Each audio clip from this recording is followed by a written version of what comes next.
우리가 대부분 사랑 애정으로 쉽게 범할 수 있는 그런 이야기를 가져왔는데요. 저는 이 이야기를 들으면 그동안의 일들을 생각하며 많은 반성이 되었답니다. 반성에서 그치지 않고 노력해서 다시는 그러한 행동을 하지 않겠다 다짐해 보았습니다. 그럼 지혜의 시작. 오늘의 이야기 들려드릴게요. 우리는 다른 사람의 인생, 특히 가까운 사람에 대해 관심이 지나쳐 때로는 간섭으로 나타나기도 합니다.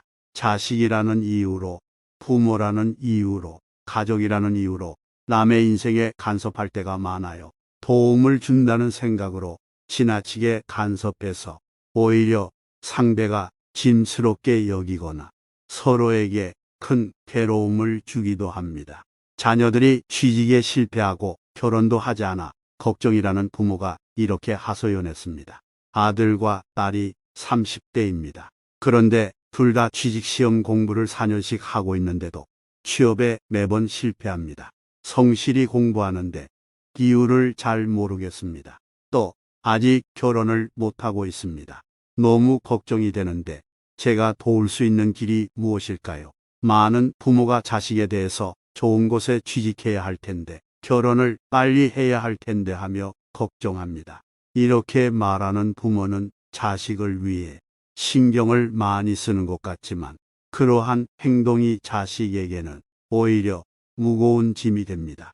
취직시험을 보든 말든 결혼을 하든 말든 자식이 20살이 넘었으니 자기 인생은 자기가 알아서 살게 내버려 두는 게 자식에게 좋습니다.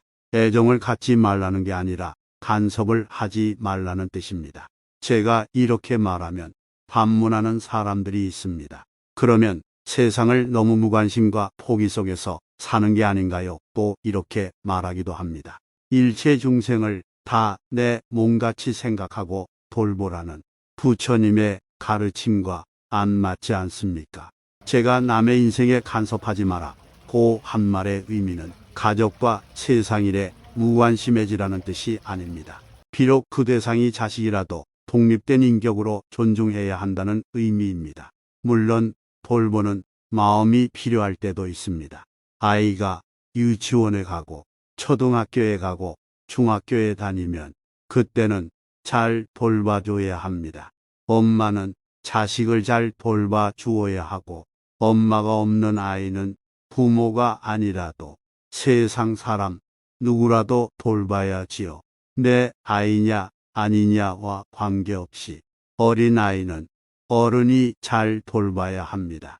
그런데 아이가 점점 자라서 사춘기가 되면 신체가 성장하는 것과 동시에 정신적으로도 자기가 중심이 되어 무엇을 해보려고 시도합니다. 전에는 부모가 얘기하면 무조건 따랐지만 이젠 자기 주장도 강해지고 하지 말라는 것에 호기심을 보이기도 하며 하라는 것은 안 하기도 하니 부모와 갈등이 생겨요. 그런데 이것은 아주 자연스러운 현상입니다. 이때부터는 자신이 판단하고 경험하고 그렇게 하다 잘못되어 마음 고생도 해보고 다치기도 하면서 성장하는 시기입니다. 그럴 때 부모는 걱정이 되어도 지켜봐야 합니다. 그것이 아이를 위하는 진정한 사랑이에요. 염려된다고 어린아이를 돌보던 습관대로 계속 아이에게 간섭하면 부모는 부모대로 힘들고 자식은 자식대로 경험을 통해 성장할 기회를 놓치게 됩니다. 그리고 자식이 성년이 되면 완전히 정을 끊어줘야 합니다. 그래야 한 사람의 인격체로서 홀로 서기가 가능해집니다. 지나치게 간섭해도 안 되고 너무 무관심해도 안 됩니다. 애정을 갖고 지켜보다가 상대가 도움을 요청할 때 적절하게 도와주는 게 좋습니다. 누군가가 답답해서 제게 도움을 주십시오 하고 요청할 때 적당한 조언을 해주면 긍정적 효과가 나타납니다. 그런데 요청하지도 않았는데 제가 조언한다면서 내가 보니 당신에게 이런 문제가 있는 것 같은데 하고 얘기하면 상대가 싫어합니다. 스님이 또 뭐라고 잔소리할까? 이런 걱정 때문에 저를 만나는 것조차 꺼릴 거예요. 이렇게 되면 오히려 역효과가 납니다.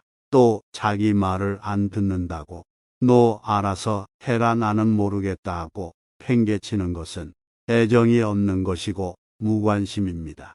도움을 요청하지 않았는데도 자꾸 붙들고 귀찮게 하고 정작 도움을 요청할 때는 안 도와주면 신뢰감이 떨어져요. 결국 지나친 간섭도 무관심도 상대에게 도움이 되지 않는다는 걸 알 수 있습니다. 저걸 그냥 둬야 하나, 고쳐줘야 하나. 이런 생각은 상대에게 간섭하고 싶은 내 마음에서 비롯됩니다. 도와주고 싶지만 상대가 어떻게든 혼자 해보겠다고 할 때는 지켜보는 게 좋습니다. 남녀 사이의 사랑도 마찬가지입니다. 좋은 감정이 생기면 상대방이 싫다는데도 자꾸 가서 도와주려는 경우가 있어요. 그건 어리석어서 그런 겁니다.